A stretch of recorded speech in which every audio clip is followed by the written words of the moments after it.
7,97,000 কোটি টাকার বাজেট দিয়ে গেলাম। প্রত্যেকটা জিনিস আমার সিস্টেমেটিক ছিল।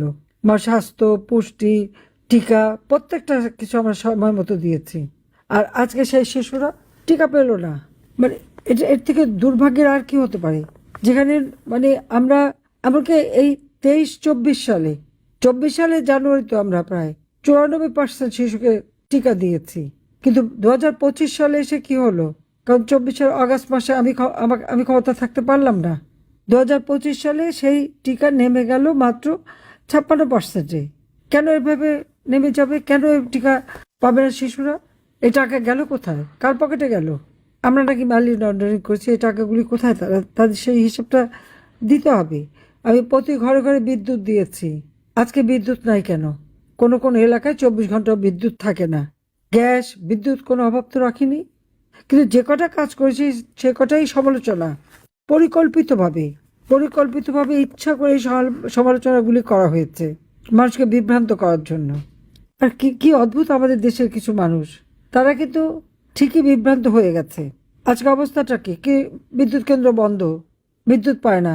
আমরা কোভিডের সময় যেখানে বিনামূল্যে ভ্যাকসিন দিলাম, ওই কোভিডের সময়ও কিন্তু শিশুদের টিকা দেওয়া কিন্তু বন্ধ করিনি।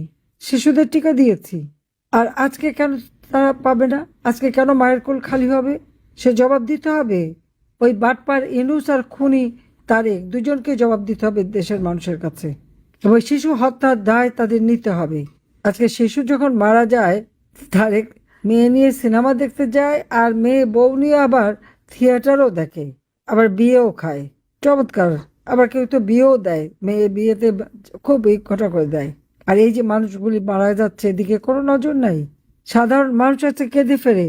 আজকে বিদ্যুৎ কেন্দ্র কেন বন্ধ হলো সে জবাব দিতে হবে। আমি যেখানে প্রতি ঘর আলোকিত করেছিলাম, ওই বাটপার ইনুস আর তার দোসর তারেক এসে আজকে প্রত্যেকটা ঘর অন্ধকারে নিমজ্জিত করেছে। শুধু অন্ধকার না, সারা বাংলাদেশকে আলোকিত করেছিলাম বিশ্ব দরবারে, আজকে বাংলাদেশকে অন্ধকারে ফেলে দিয়েছে। কৃষক 1,62,00,000 কৃষককে কৃষি কার্ড দিয়েছি আমি। 1,62,00,000 প্রকৃত কৃষক। আজকে গাড়ি বাড়িওয়ালা মানুষকে নতুন লুঙ্গি, নতুন গেঞ্জি পরিয়ে সাজিয়ে এনে কৃষক বানিয়ে তার হাতে কৃষি কার্ড দেয়। আরে কার্ডে 120 টাকা না 220 টাকা, কি জানি একটা অঙ্ক। ওটার জন্য একেবারে আলাউদ্দিনের চেরাগ হয়ে গেল রাতারাতি। সেই কৃষক হাতে কার্ড পাওয়ার সাথে সাথে সে এত বড় লোক হয়ে গেল? সেটা বলতে চায়? নাকি বলবে যে, সত্যি কথাটা বলবে যে না, এরকম অর্থশালী বিত্তশালীর হাতেই কৃষি কার্ড তুলে দিয়েছে? মানুষের সাথে এই ধোঁকাবাজি ভাওতাবাজি কেন? কিসের জন্য?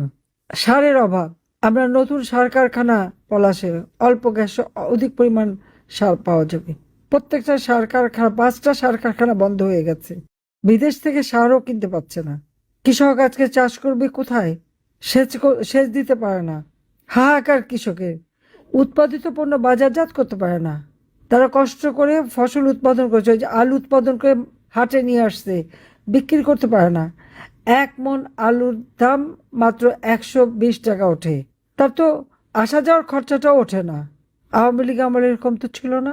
কৃষকের ঘরে সার পৌঁছে গেছে, উৎপাদিত পণ্যের ন্যায্য মূল্য তারা পেয়েছে, বাম্পার ফলন হয়েছে, বিক্রি করতে পারে না। সরকার থেকে এসে এই আলু কিনে আমরা যে বিনা পয়সায় যাদেরকে চাল দিতাম, যারা একেবারে হতদরিদ্র বা কাজ করতে পারে না, আমরা সেখানেও আলু দিয়েছি তাদেরকে, ট্রাকে করে বিক্রি করা, যেন কৃষক তার উৎপাদিত পণ্যের ন্যায্য মূল্য পায়, সেটা আমরা নিশ্চিত করেছি।